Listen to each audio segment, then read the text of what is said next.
CBN Professional. Uma parceria com o jornal Valor Econômico.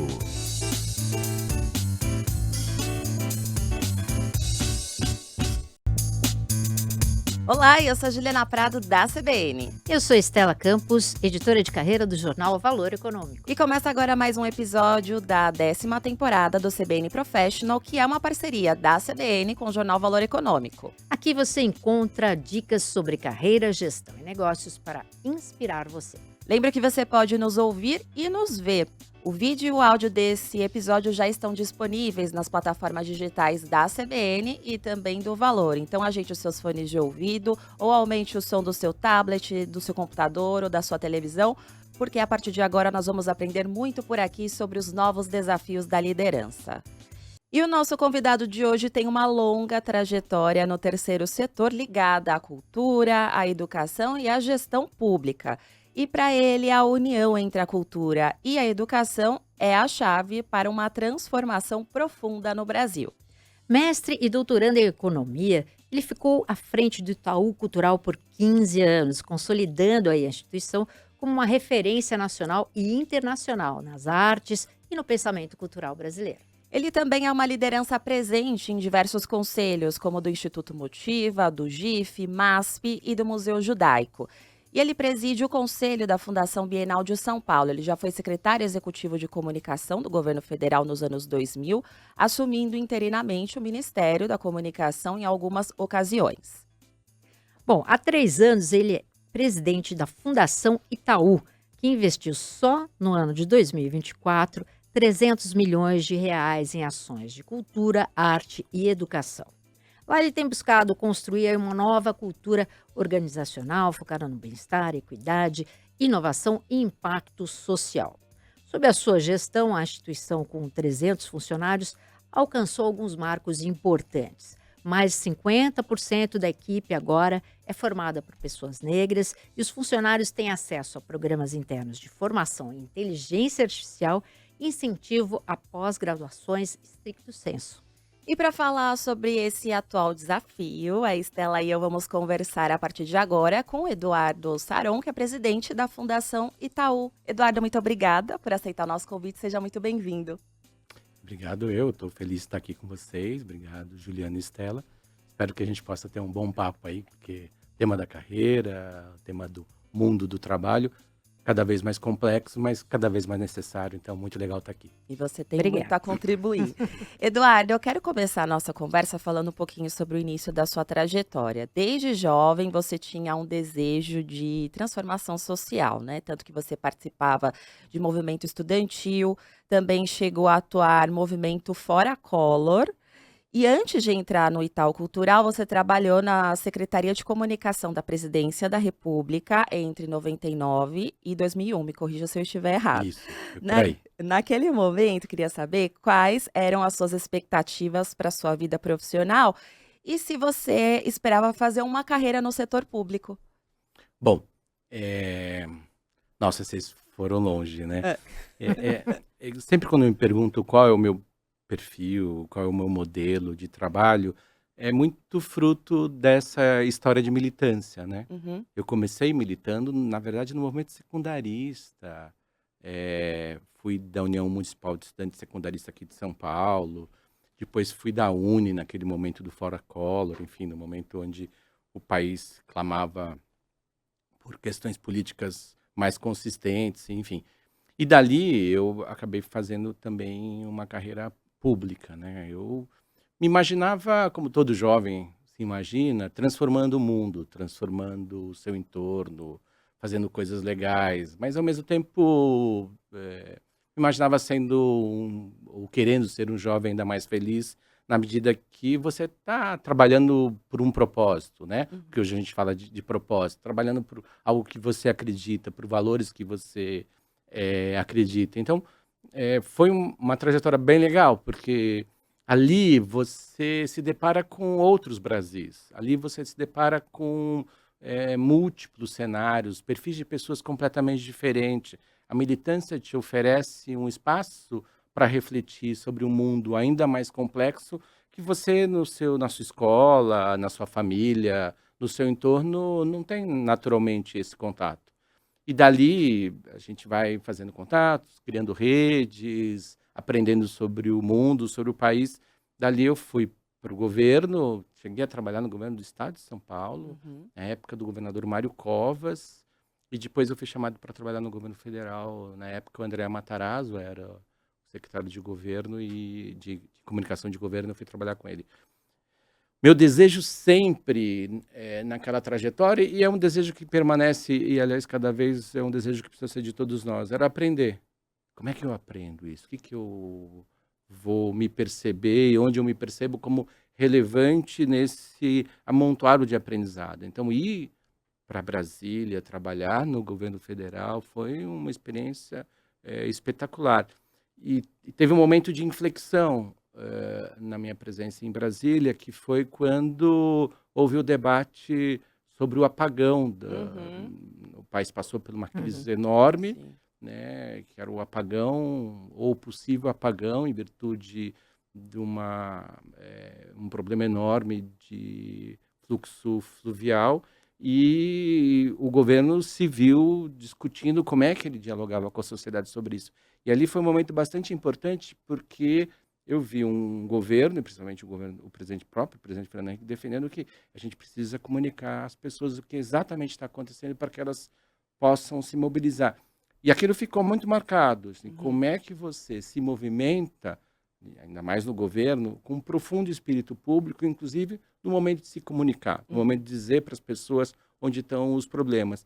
E eu acho que esses encontros e desencontros foram centrais para formar toda a minha trajetória de trabalho dali para frente até os dias de hoje. Agora, você tocou num ponto, né, assim, de algumas habilidades que você desenvolveu na gestão pública de liderança, né? Eu queria que você contasse um pouco o que que você acha que dessas habilidades você aplica até hoje e qual é o diferencial, né, da gestão pública para o terceiro setor? Como é que você vê essa questão dessa liderança?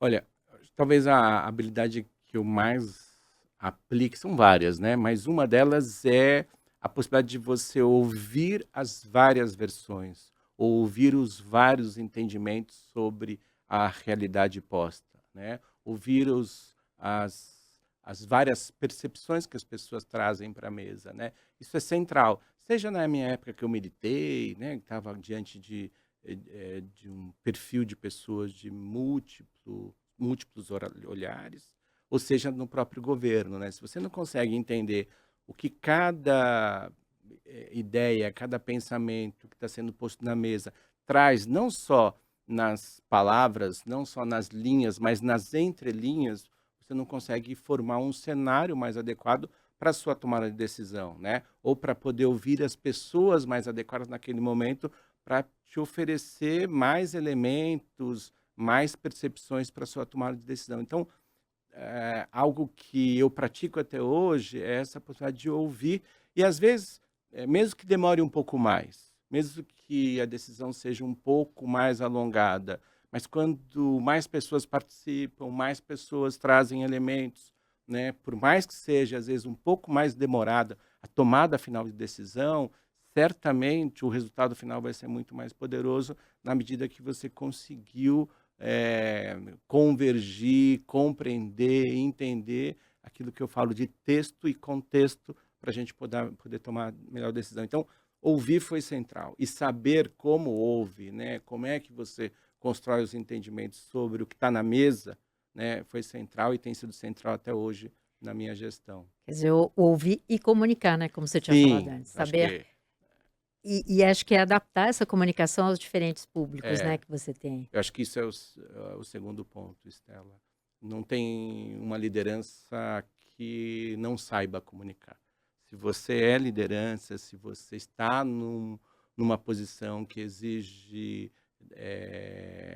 de alguma forma, liderar pessoas, você precisa saber comunicar, né? E para saber comunicar, o seu ouvido precisa estar muito apurado, precisa estar muito qualificado, né? Como aprender uma língua. Se você não tiver um bom ouvido, você sempre terá dificuldade para se comunicar naquela língua. Então, se você não sabe ouvir, muito provavelmente o seu processo de comunicação ou ele não é efetivo ou ele é autoritário, né? O que pode até, de alguma forma, ser eficiente, mas com que eficácia e com que grau de efetividade um processo de comunicação autoritário vai, de fato, se sustentar ao longo do tempo, né? Uhum. Acho que depende do que você, do momento, né? Em alguns momentos dá muito trabalho essa liderança Sim, participativa, né? sim, sim. Mas tem um. É exaustivo. Às É vezes você exaustivo. fica pensando, puxa vida, né? Eu vou ter que fazer esse ciclo todo, né? Às vezes você já tem algum entendimento, algum certo caminho, mas às vezes no caminho você, puxa, eu não tinha pensado nesse aspecto que aquele colaborador, que aquela outra liderança trouxe, né? Então vai agregando, né? E no final você sempre tem a certeza de que mesmo que seja um confirmar de um entendimento seu, um confirmar de uma ideia, confirmar de um caminho que você já tinha meio em mente. Mas mesmo que seja a confirmação, certamente o resultado vai ser sempre muito mais impactante. Não só porque você tomou a decisão mais alinhada com os seus valores, com o que você entendia, ou porque a gente acabou se deparando com outro cenário e, portanto, você até foi para outro caminho, mas também porque a equipe vai estar mais junto. Na medida que você ouve, as pessoas participam, né? Mesmo que não seja a decisão que aquele colaborador estava envolvido ou estava alinhado, mas quando ele participa do processo de conversa, de discussão, quando ele vai compreendendo e você vai compreendendo o que está por trás dessa tomada de decisão, no final do processo, não só a decisão é mais sólida, mas por natureza do próprio debate, da própria conversa, a equipe vai estar junto. E E aí a, fica a mais fácil, transparência acaba engajando ali, sem né? As dúvida. pessoas, mesmo que não seja a decisão que você queria. Exato. E essa transparência, ela engaja e faz com que o desdobramento, né? Vamos lá, agora vamos para campo, vamos fazer acontecer, fica ainda mais completo, porque você entende não só sobre a decisão, mas sobre o processo que levou a essa decisão acontecer. E entender o processo, às vezes, é mais importante do que necessariamente entender a decisão em si. Uhum. Eduardo, você chegou a assumir de forma interina algumas vezes o ministério, né? Eu queria saber como é que foram as suas primeiras experiências com liderança, como é que era assumir essa responsabilidade e como é que era estar num cargo que de forma interina, né? Porque não é a sua equipe, daqui a pouco vai vir, né, o oficial. Como é que era lidar com isso? Mas, nesse momento, quando você assumiu, o mais importante era manter as coisas como estão. Uhum, Acho que é importante a gente saber qual é o local que a gente está e qual a função que você está exercendo naquele momento para que você faça o melhor trabalho. Então, o papel de alguém que é interino, naquela época, à frente do Ministério das Comunicações do Governo, era, sobretudo, manter as coisas como estão. É claro, se estivesse diante de uma crise de imediato, né, não só você tem que ser ágil, mas trocar muita figurinha com o seu chefe que está afastado, ou porque está de férias, ou porque está na viagem, ou mesmo falar com o seu superior. Então, para um interino, o mais importante é o equilíbrio das coisas para que elas continuem como estão, até porque são sempre momentos muito curtos, uhum, mas momentos de muita serenidade, muita seriedade na condução daquela ação, até porque também tem testes, né? uhum. Puxa, será que naquele momento eu vou levar alguma coisa para ele aprovar, que talvez o outro não aprovasse? Então, essa serenidade para compreender o seu papel como interino talvez seja o melhor a se fazer naquele momento. Agora, eu quero saber agora como é que foi essa virada na tua história, né? Quando é que a Milu Vilela, né, presidente na época do Museu de Arte Moderna, como é que foi o seu encontro com a Milu e como é que você acabou chegando no Itaú Cultural? Conta um pouco pra gente. A Milu, ela dirigia o Museu de Arte Moderna de São Paulo. E naquele momento, o governo federal tinha um comitê que patrocinava uma série de coisas no campo cultural, do campo esportivo. E a Milu pediu recursos para o governo federal para essa Parumã. E, ao mesmo tempo, tinham pessoas que me conheciam e conheciam a Milu, né, e sabiam que a Milu estava começando um processo de transição para assumir o Itaú Cultural. Ela até então só dirigia o Despertar, que era um projeto social bastante importante, que até hoje existe, que hoje o filho da Milu conduz com muita maestria, o Rude, e aí, depois de assumir o Despertar, ela assumiu o Museu de Arte Moderna, encontrou o museu numa crise tremenda e transformou o museu. E esse caminho da Milu a levou para dirigir o Itaú Cultural. E quando ela foi dirigir o Itaú Cultural, ela se viu na necessidade de refazer a equipe, reorganizar o Itaú Cultural, até porque ela queria dar outra dimensão para o Itaú Cultural. E aí, entre estar na comunicação de governo, fazer patrocínios para instituições como o Museu de Arte Moderna e este encontro dela com o Itaú Cultural, eu acabei vindo para o Itaú Cultural, voltando de Brasília, isso era 2002 ou 2003, e foi incrível porque ela estava no momento de repensar o Itaú Cultural, mas, na verdade, repensar a partir do próprio histórico de sucesso do Itaú Cultural que o Olavo Setúbal, o tio dela, tinha deixado num patamar bastante qualificado a instituição. E aí, ela queria duas coisas centrais. Primeiro, falar de maneira mais intensa com todo o Brasil, e segundo, dialogar a partir das várias linguagens artísticas, né? E, naturalmente, o Itaú Cultural já tinha uma posição bastante qualificada no mundo da tecnologia, e mundo da tecnologia, várias linguagens artísticas, falar com todo o Brasil, e aí fez com que eu viesse para o Itaú Cultural e, a partir dali, começasse uma trajetória no mundo do terceiro setor. E como é que é essa gestão cultural, né? A gente fala aqui muito sobre gestão de empresas, a gente queria entender um pouco, fazer gestão de cultura no Brasil, né? O Brasil que é tão diferente, tão desigual, né? Com tantas olhares e tal. Como é que é esse desafio? Como é que foi para você? Primeiro é entender que a gente é uma potência cultural, né? A gente é uma potência artística, o Brasil é uma potência criativa, né? E olhar sobre essa ótica das potências, das possibilidades, dos horizontes que nos apresentam, é talvez a ótica mais correta para se fazer arte e cultura no Brasil, porque você, a partir disso, precisa entender que não há nada mais poderoso do que a pluralidade desse Brasil profundamente diverso, que é diverso na sua geografia, é diverso nas pessoas que vivem aqui, que é diverso nas questões econômicas, inclusive olhando as questões de concentração de renda, as questões de profunda desigualdade, mas também nesse universo há uma potência a ser explorada, né?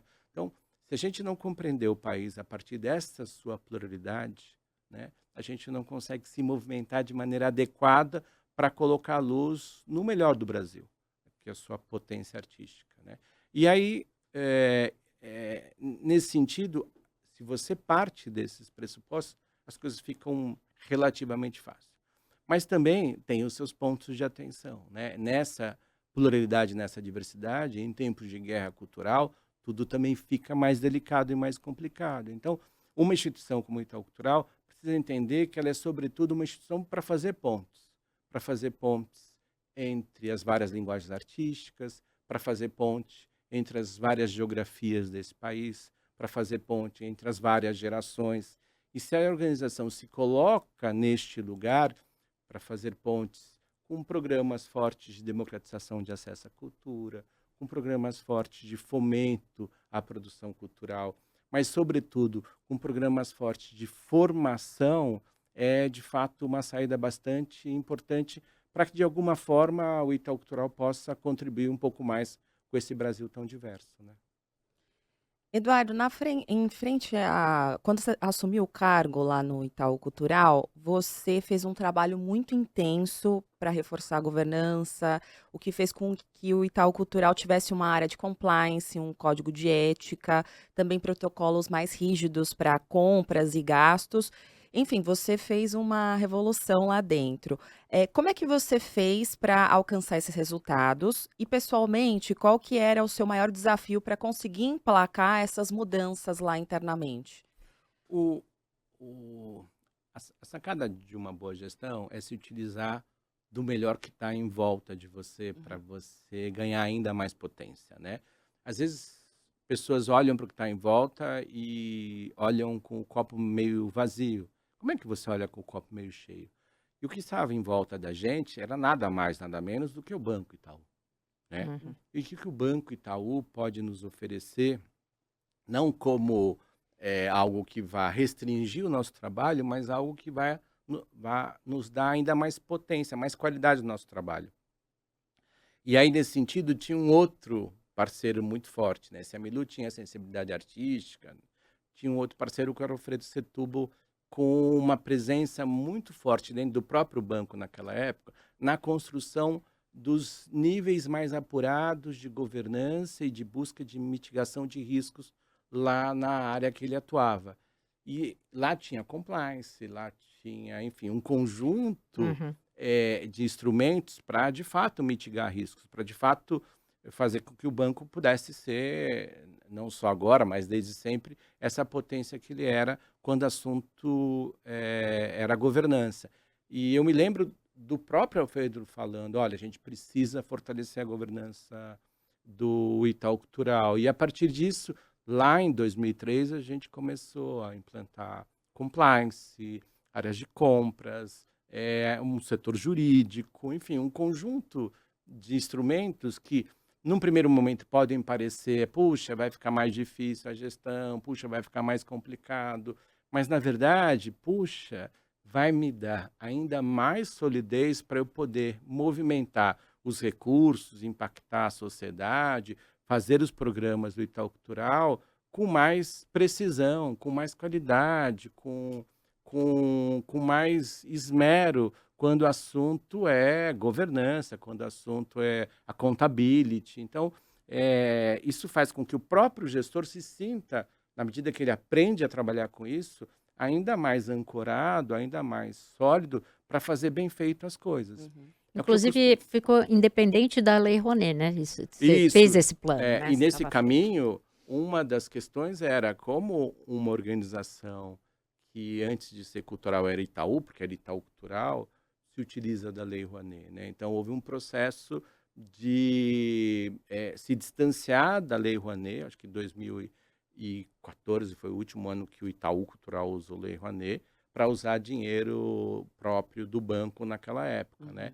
E isso também é fruto desse processo de aprimoramento da governança, né? Esse processo de compreensão do papel do Itaú Cultural e do papel do próprio Itaú naquela época, hoje Itaú Unibanco, no investimento na cultura brasileira, né? Então, foi também um processo bastante cuidadoso para que a gente pudesse, ao longo do tempo, não usar a Lei Rouanet no Itaú Cultural, o Banco Itaú usa a Lei Rouanet nos projetos de terceiros, como o MASP, como o Bienal do Livro da Vida, enfim, mas não usa no Itaú Cultural, tampouco na Fundação Itaú hoje, né? E esses processos todos, é o que eu costumo dizer, sobre o aspecto não só artístico, mas agora artístico, cultural e educacional, que não adianta você ter um belo projeto, um belo programa artístico, educacional, cultural, se você não tiver uma boa governança. É claro, grandes projetos exigem governanças mais sólidas. Pequenos projetos exigem uma accountability também do tamanho daquele projeto, né? Mas é preciso, e aí o terceiro setor precisa cada vez mais entender isso. Ou mesmo quem usa leis de incentivos fiscais, entender que uma boa ação, um bom projeto significa ter um objetivo muito sólido de ser implementado, mas todo o seu back-office ter governança também sólida na medida que o recurso exige, na medida que aquele projeto exige, né? Bom, em 2022 você se tornou presidente da Fundação Itaú, quer dizer, além do Itaú Cultural, né, também tem o Itaú Social e tem o Itaú Educação e Trabalho. Eu queria, e também tem o Instituto Todos pela Saúde, que também está dentro Isso. desse chapéu. Como é que foi passar a ter esse olhar mais amplo, né, que, assim, dessas instituições, né? O que muda para você enquanto líder? Então, Estela, primeiro eu fiquei bastante surpreso, né? Até hoje eu me vejo na cena. Eu estava viajando, vou contar aqui para os nossos. Eu estava viajando, para quem nos acompanha, eu estava viajando e aí o Alfredo, a gente fica no mesmo prédio, né? O Alfredo pergunta, você está por aqui? Aí eu falei, ô chefe, eu tô de férias, né? Alguma coisa urgente, enfim, a gente marca uma reunião, enfim. Não, não. Quando você voltar, você me procura. Eu falei, fiquei na minha, tal, né? Não é urgente. Quando eu chego, falo, ó, tô por aqui, enfim. E aí ele marca, eu volto no final de julho, ele marca, até hoje eu me lembro, 9 de julho, 9 de agosto, ele marca uma reunião. Quando eu chego na reunião, tá na mesa me esperando o Alfredo, a Neca Setúbal e a Ana Lúcia Vilela, os três me esperando, né? Os três, por acaso, são os dirigentes maiores da fundação, porque a gente tem um conselho curador, o Alfredo Setúbal é o presidente do conselho curador, a Neca Setúbal é vice-presidente e a Ana Lúcia Vilela é vice-presidente. E, bom, eu pensei comigo, bom, para mandar embora não vai ser porque... É a primeira coisa que a gente pensa, né, quando chega. Porque eles não chamam 3 pessoas para mandar embora, né? Enfim, né? Então, deve ser coisa boa, né? E eu sentei na mesa... O RH não estava junto. O RH não estava junto, enfim, né? Eu sentei à mesa e o Fábio Barbosa, há 2 meses, ele dirigia a Fundação Itaú. Há 2 ou 3 meses ele tinha assumido a Natura. Então, estava vago o cargo de presidente da Fundação Itaú, e era o Fábio Barbosa, também um queridíssimo, uma pessoa especial. E eu sentei à mesa e aí o Alfredo começou, olha, nós estamos chamando você aqui porque a gente fez uma conversa entre nós, enfim, conversamos dentro do banco com algumas pessoas e chegamos à conclusão que você precisa ser o presidente da Fundação Itaú. E eu não respondi, porque eu fiquei emocionado, eu não esperava, enfim, me emocionei mesmo. E aí ele falou, mas você topa? Eu falei, você tem dúvida? E aí foi muito... eu esqueci de perguntar quais são os motivos que levavam, enfim, estava realmente muito emocionado. Uma trajetória de vida dentro do Grupo Itaú, onde eu me orgulho muito, enfim... E dali para frente, a minha primeira decisão foi, eu conheço muito de cultura, mas conheço muito pouco de educação, então eu vou correr atrás desse. Eu me lembro que a minha primeira decisão, além de conversar muito com a Neca, que tem vasta experiência nesse campo, com a própria Ana Lúcia, enfim, depois conversei até com o Rude, que também é parte do Conselho Curador da Fundação, eu comecei a conversar com o próprio campo, com as outras instituições, com as outras fundações que atuam no campo de educação e fui para dentro dos números, fui buscar as evidências sobre educação. E naquele momento a gente começou um processo, porque dentro da Fundação Itaú a gente tem o Itaú Social, o Itaú Cultural, o Itaú Educação e Trabalho, Todos pela Educação, mas o Todos pela Saúde, mas o Todos pela Saúde a gente mais dá apoio à gestão do Todos, ele tem uma curadoria própria deles, né? Então, o Itaú Social, o Itaú Cultural, o Itaú Educação e Trabalho estão realmente sob a minha gestão. E o Itaú Social, a gente começou um processo de mudança, né? E essa conversa com o ecossistema, mesmo com o próprio governo, foi uma conversa de 2 meses, eu acho que eu fiz mais de 60 entrevistas perguntando, e aí, o que você está fazendo na sua organização? Como é que estão as coisas aí? Quais são os grandes desafios? Onde as coisas estão tendo problema no mundo da educação? Eu me repetia nas perguntas para, de fato, criar um cenário. Nas conversas do governo, a mesma coisa, e fui para dentro das evidências.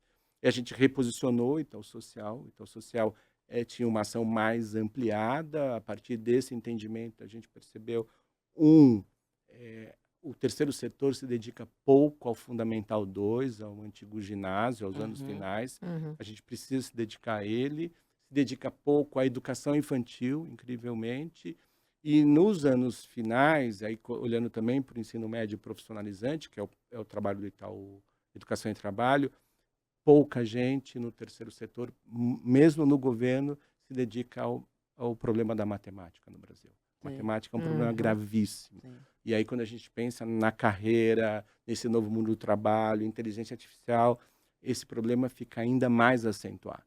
Para vocês terem uma ideia, Ju, Estela, no último ano do ensino médio, para vocês verem como esse problema é grave, de cada 100 alunos que estão terminando o último ano do ensino médio, portanto, passaram por toda a jornada, caminharam por tudo, estão lá pegando o canudo.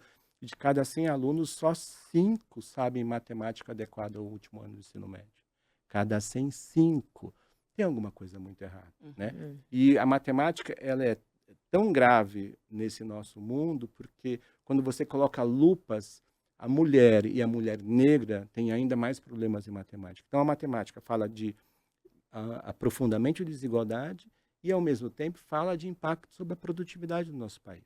Então, o Itaú Social passou a se envolver com os temas da matemática, além do Fundamental 2, e a gente dedicou uma série de ações no mundo da matemática e tem dedicado junto à Fundação Itaú, conversas com o governo para que a gente possa criar um pacto brasileiro, um pacto nacional pela matemática, conversa com vários governos, e esse entendimento da matemática veio fruto dessas conversas, mais uma vez a escuta, né? Uhum. Com o terceiro setor, com esse ecossistema da educação, com uma dedicação forte às evidências.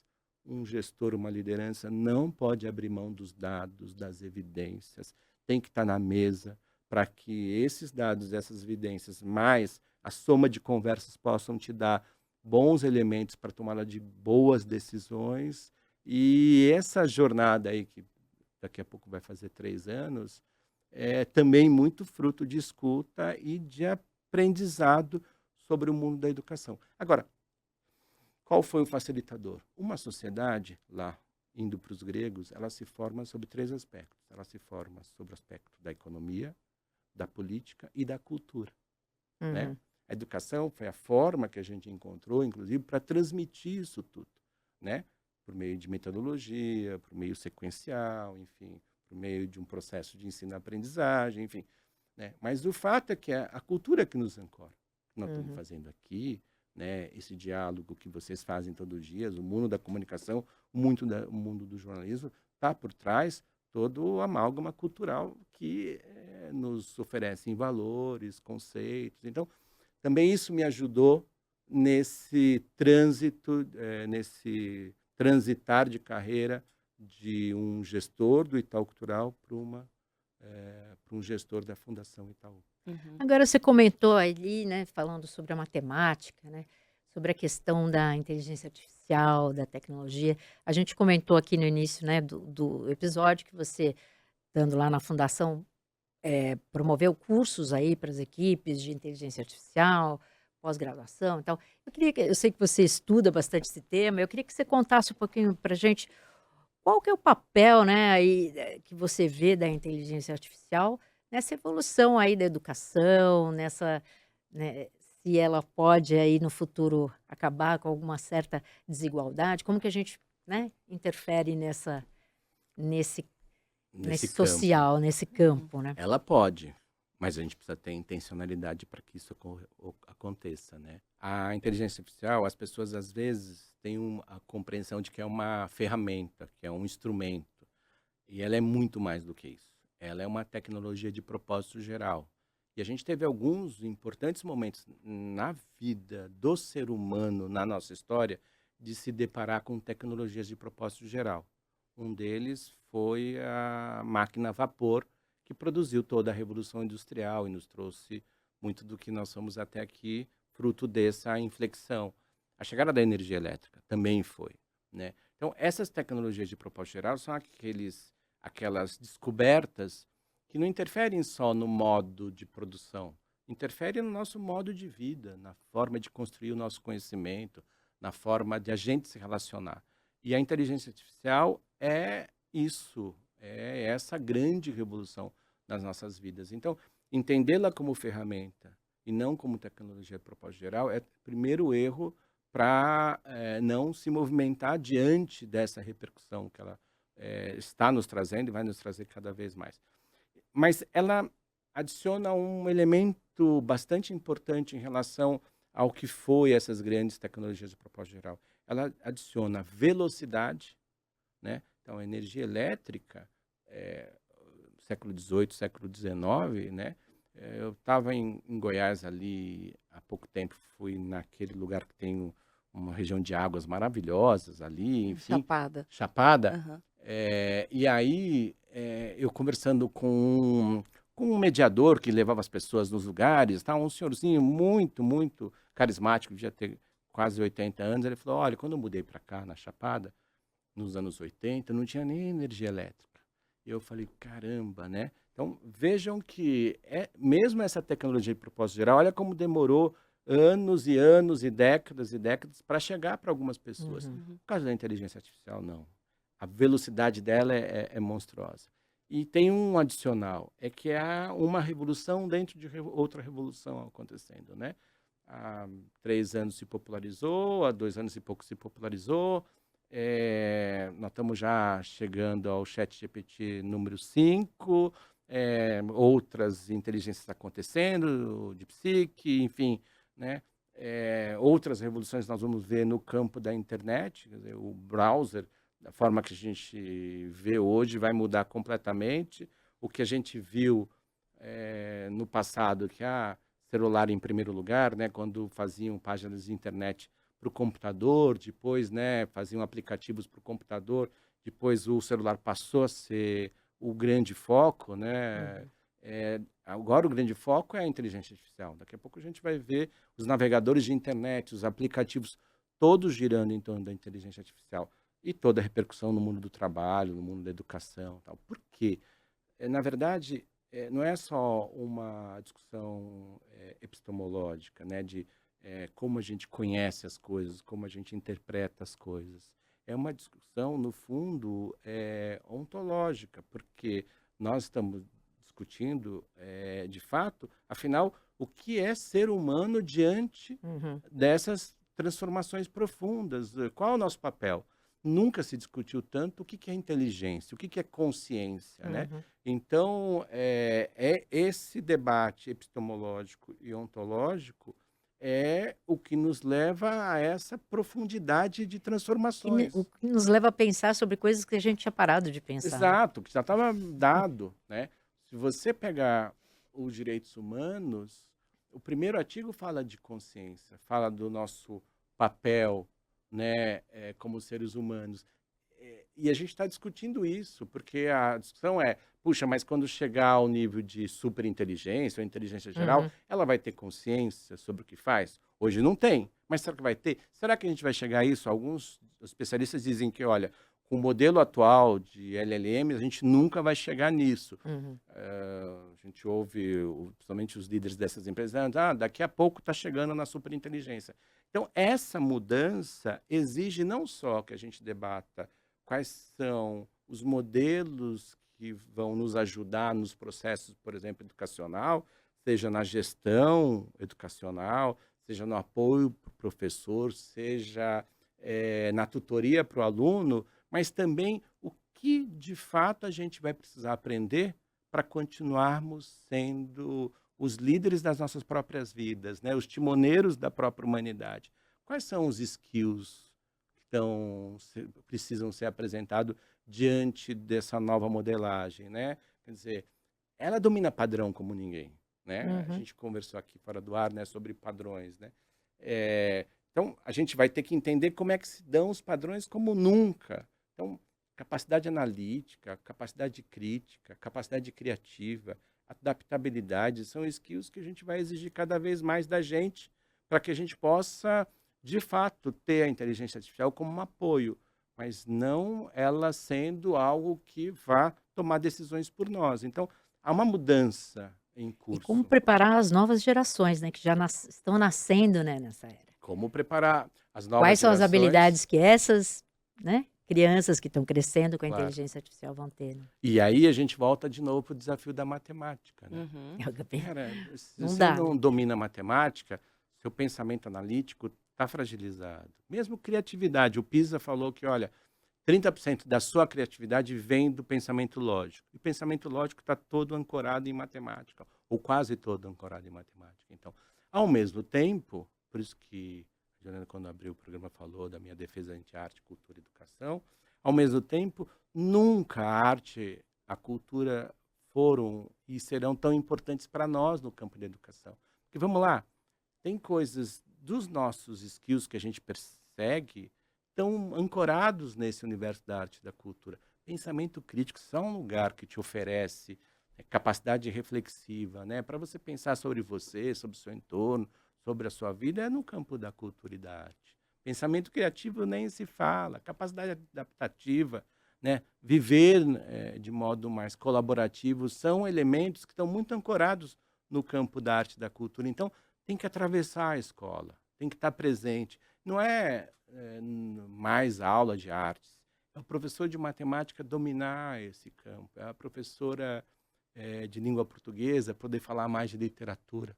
Então, esse Na verdade, é uma atravessar intersecção entre as várias total, Estela, áreas de de conhecimento, conhecimento, né? total. Esses saberes e conhecimentos, elas precisam estar cada vez mais entrelaçados, para inclusive dar sentido, né, para a escola, porque tem garotos se perguntando, puxa, o que que eu vou aprender na escola? Exato. Uhum. Né? Se a internet me oferece, Me me responde. responde coisas, enfim, a gente é um país das redes sociais, né? Então, essa escola precisa dar um outro significado para presença, que é uma outra coisa também que eu defendo como liderança. A liderança precisa estar presente. Então, essa escola, né, fazendo aqui uma conexão com o mundo da educação e a cultura, precisa ser a escola que ressignifica o encontro, a coexistência, né, o vínculo. Se não ressignificar isso, vai perder o sentido das pessoas estarem lá.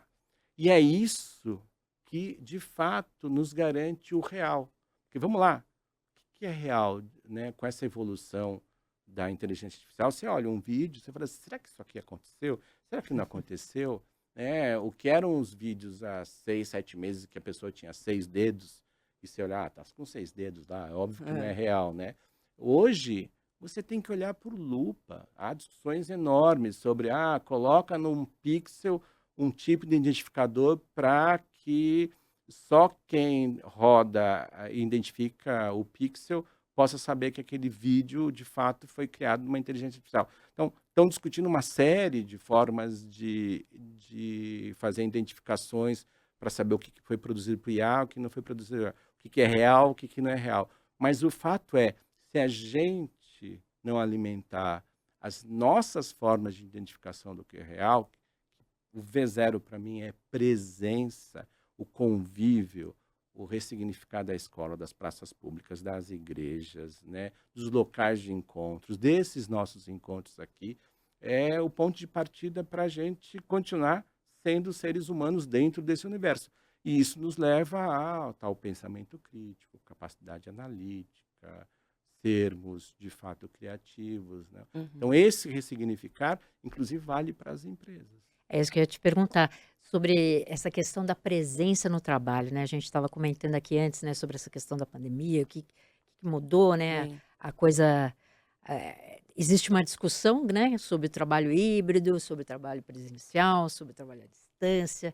Como é que você vê isso aí dentro desse universo da importância do presencial e também da liberdade que a tecnologia também trouxe Claro. para você fazer o trabalho de onde você estiver, né? Olha, eu vou todos os dias na fundação, todos os dias, até as sextas-feiras lá, enfim, e que é o dia que as pessoas, né, mais abrem mão do trabalho presencial, né, as pessoas no mundo do trabalho em geral. E eu considero que estar presente e fazer uma reunião presencial, enfim, mesmo um encontro no corredor, olha, você viu aquele negócio, enfim, para mim é algo que não dá para se abrir mão. E por quê? Porque é ali que se forma a cultura organizacional de uma empresa. Você está falando de valores, de modo como você opera, como as pessoas se manifestam, como o corpo está se manifestando e não só, né, o que as palavras estão dizendo, enfim. Essa presença é insuperável do ponto de vista da construção de uma cultura organizacional de uma empresa, né? Eu cheguei a refletir junto com as outras lideranças da fundação sobre diminuir o número de dias em casa. E confesso que eu fui convencido por um argumento fruto desse país desigual. Olha, quem mora mais perto, né, naturalmente tem mais chance para estar no trabalho, né? Tem uma qualidade de vida melhor no trânsito entre casa e trabalho. Quem mora mais distante vai ter mais problema. Então, o trabalho híbrido também permite que você, de alguma forma, equalize essa desigualdade social do país, na medida que quem está mais distante, né? Se tem que ir 3 vezes ou 5 vezes ao dia, tem de fato, uma qualidade de vida mais questionável, porque 2, Uhum. 3 horas no transporte público, de fato, não é fácil. É diferente de quem está perto. Então, o que me convenceu a não radicalizar na presença, né? Na verdade, não voltar ao modelo anterior à pandemia, foi esse olhar para a desigualdade do país. Mas que, de fato, a presença para mim é essencial. E a gente lá na Fundação, são 3 dias na Fundação e 2 dias em casa, enfim, assim que a gente definiu lá o nosso modelo de trabalho. Mas sabendo que quando a gente está na Fundação, vamos estar inteiros, né? Evitar estar na Fundação e estar fazendo uma reunião virtual com outro colega. Vamos fazer reunião presencial, vamos aproveitar o máximo possível o sentido da coexistência, da convivência.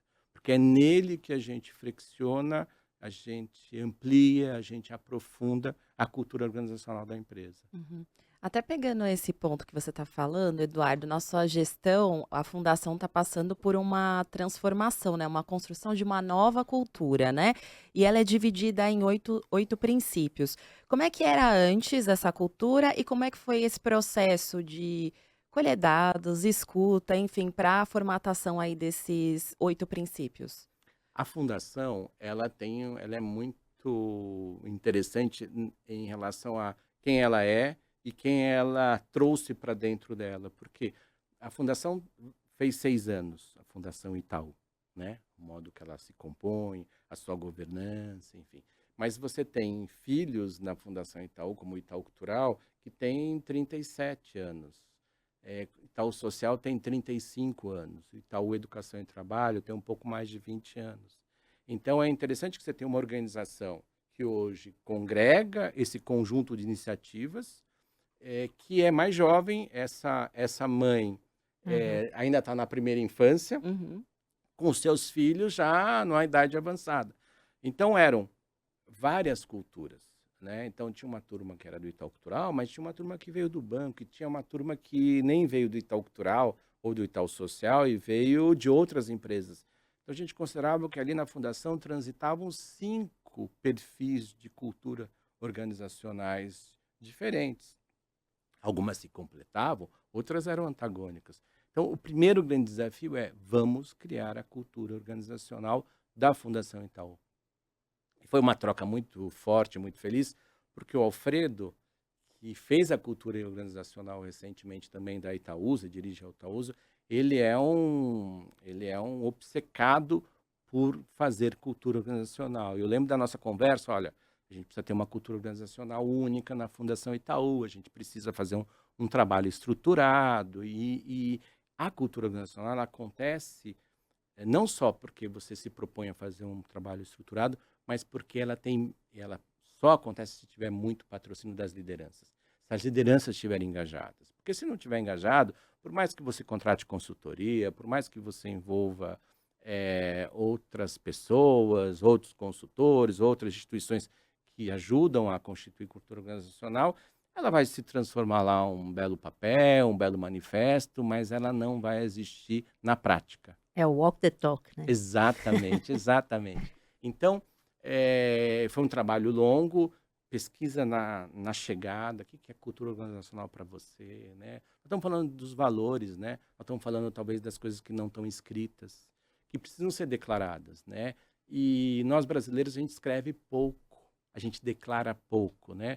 Como a gente tem uma relação, né, muito da informalidade, deixa-se de se pautar por documentos.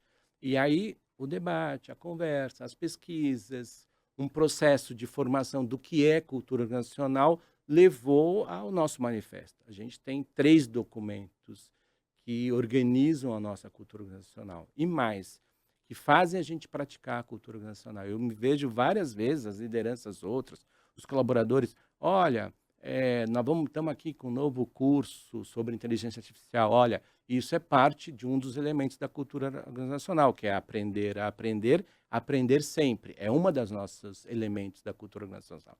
Então a gente vai se relacionando com a cultura no dia a dia. Não fica só também para os momentos de celebração, os momentos agora a gente vai anunciar alguma coisa da cultura. Ela é uma prática, precisa ser vivida intensamente e fazendo ajustes, né? A gente recentemente lançou um documento para as lideranças. Como é que você pratica a cultura? Como é que você faz a cultura? Então, é um trabalho permanente. Cultura não está feita, ela está sempre sendo feita e precisa ter envolvimento das lideranças, mas, por óbvio, né, com a participação profunda de todos os colaboradores.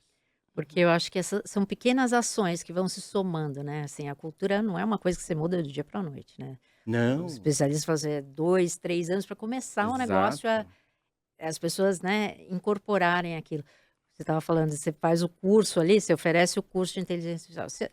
Como é que as pessoas vão saber que aquilo é importante, que aquilo precisa ser feito? Como é que você incentiva de fato as pessoas? Porque às vezes você oferece o negócio, as pessoas falam, É, sei, né, não é da minha área, não sei se. e você vê, Estela, como vem dessa minha origem. A gente precisa mobilizar as pessoas. Uhum. Né? Mais do que a meritocracia, quando eu olho para uma pessoa, poxa, né? Ela tem boa formação? Tem, ela tá lá, mas o quanto ela está mobilizada por ela e pela organização? O M, mais do que da meritocracia, é o M da sua mobilização. Cara, a pessoa está dando maior gás, está mobilizada por ela, está fazendo curso, está mobilizada pela organização, joga junto, né? Converge com o propósito, entrega com qualidade, né? Fala coisas que precisam ser ditas na hora certa, no local certo, no fórum certo. Cara, essa pessoa é uma pessoa que está muito engajada e merece ser olhado. Isso vale para todo o processo de implementação da cultura organizacional. Você precisa mobilizar as pessoas em torno dessas temáticas. E para você mobilizar as pessoas em torno dessas temáticas, o V0, o ponto de partida, é fazer com que elas participem da produção dessas temáticas, né? Mesmo que aquilo que a gente falou antes sobre reunião, mesmo no final, olha, isso aí eu não concordo muito, mas eu participei, eu fui ouvido, né? Eu fui envolvido, eu me sinto parte desse processo, eu me sinto compreendido nesse processo e, portanto, passa a ser do todo, né? E é isso. Nós estamos no 3º ano de cultura organizacional. Todo ano a pauta é cultura organizacional. Eu me lembro que a primeira meta institucional da Fundação, quando eu cheguei, a meta institucional foi a implementação de uma cultura organizacional da Fundação Itaú. E a gente continua com... não é mais a meta, mas é uma das minhas metas, inclusive, acordada com o Alfredo, que é o meu chefe direto, que é o presidente do conselho, curador, né? E cada ano a gente tem as nossas metas, mas que transitam muito pela cultura organizacional. O ano passado a meta foi inteligência artificial, centrada fortemente num processo formativo interno e externo. E esse ano a meta institucional é essa intersecção entre educação, arte e cultura, que tem tudo a ver também com parte da cultura organizacional, né? Essa força que a Fundação tem, né? Eu costumo dizer que tem muitas instituições do terceiro setor que são muito boas em educação. Tem muitas instituições do terceiro setor que são muito boas em cultura, mas tem muito poucas instituições do terceiro setor que podem se dizer legítimas, com experiência acumulada em educação e cultura, e é nesta beleza que a gente tenta navegar mais intensamente, e nessa necessidade que o mundo atual nos obriga, que é juntar educação e cultura, que a gente tenta navegar ainda mais intensamente. Eduardo, a conversa tá boa, né? Antes da gente ir Nossa, pro aqui o nosso... tempo voa. nós Já voou? tínhamos, sim, nós tínhamos Tá voando. muitas Quanto perguntas. tempo a gente já está aqui? Muito tempo. A gente tinha um monte de pergunta, mas vamos centralizar em uma última, né, Estela? Isso. Bom, olha, muito legal. Só para, antes de fazer a pergunta, eu queria dizer que essa questão que você colocou de senso de pertencimento, que acho que isso é a chave, né, pelo que da nossa conversa. E agora a gente fecha sempre com uma dica do nosso entrevistado aqui, para quem está começando em cargos de liderança, né? Que conselho você daria para alguém que quer crescer e se tornar um líder de alguma coisa? Para mim, 3 coisas são centrais. E uma delas vocês falaram no abre do programa. Acho que foi você que falou, Estela, ou foi a Ju, que é inspirar, né? A liderança tem que ser inspiradora, né? E inspirar é transbordar, sobretudo, os seus valores. Porque também senão não cola, né? Olha, vamos para aquele lado, aquele lado. É que nem a Odisseia de Ulisses, né? Uhum. Cara, ele teve que vender um lugar que era dificílimo de chegar, mas era parte dos seus valores, né? Então, inspirar é se conectar ou fazer as pessoas se conectarem aos seus valores, né? E a liderança precisa transbordar e ter transparência nos seus valores, senão não vai colar. Cola um tempo, cola 2 tempos, mas no terceiro tempo, esse negócio aí não está fazendo sentido, né? A segunda coisa é presença, né? A liderança precisa estar presente, né? Ela precisa estar presente principalmente nos momentos mais difíceis, de maior crise. Eu costumo dizer que quando a gente instala lá os comitês de crise, a gente tem, às vezes, dentro da fundação, uma outra crise, na época do Itaú Cultural, enfim, a gente teve algumas. É o momento que a liderança tem que estar presente e tem que estar ainda mais serena. Liderança na presença, que não é serena, principalmente nos tempos de crise, só deixa a equipe ainda mais desfocada, desorientada. Puxa, eu nem vou lá falar com ele, vou levar esse problema para ele, eu vou sair, né, com as orelhas mais quentes. É nessa hora que a presença com qualidade, de fato, com serenidade, com precisão e com perguntas bem feitas, faz a diferença. E a terceira coisa é uma escuta, né? Uma escuta que escute o todo, né? Porque às vezes a pessoa chega na mesa, e às vezes eu me vejo fazendo isso, viu? Eu tenho que me disciplinar.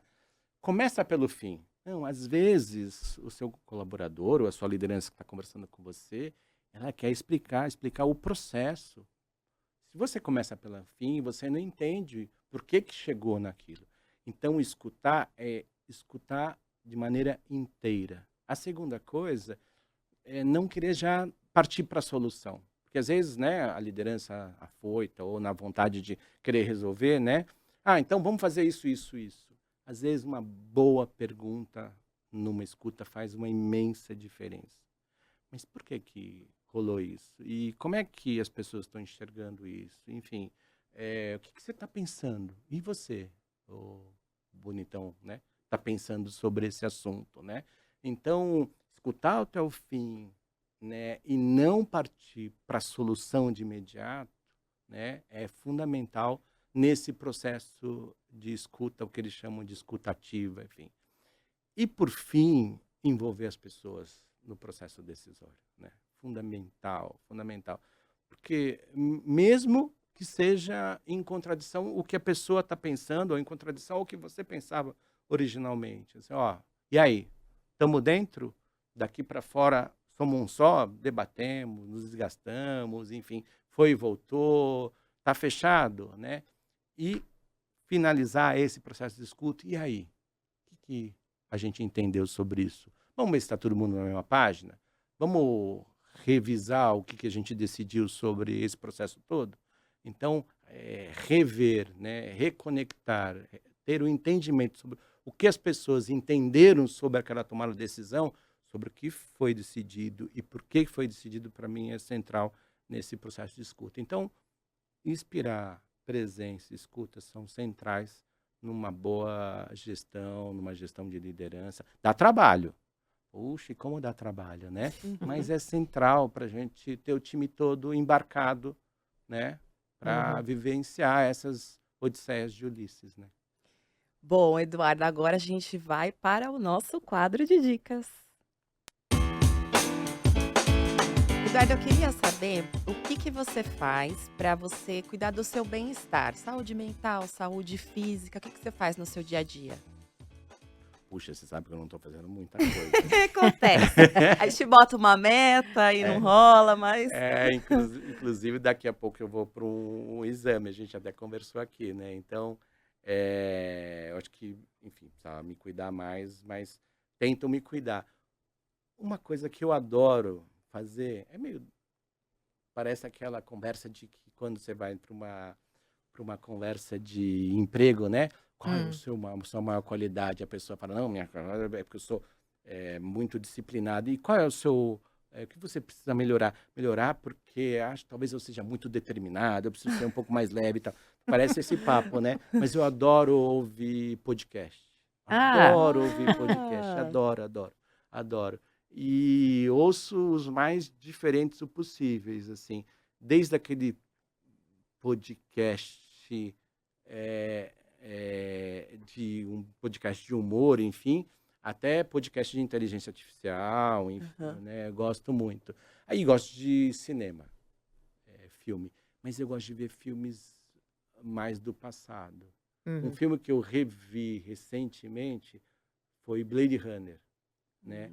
Então, ver esses filmes, enfim, ouvir podcast, para mim é sensacional. E tá com a família, né? Tá com Thaís, Gabriel, para mim é essencial.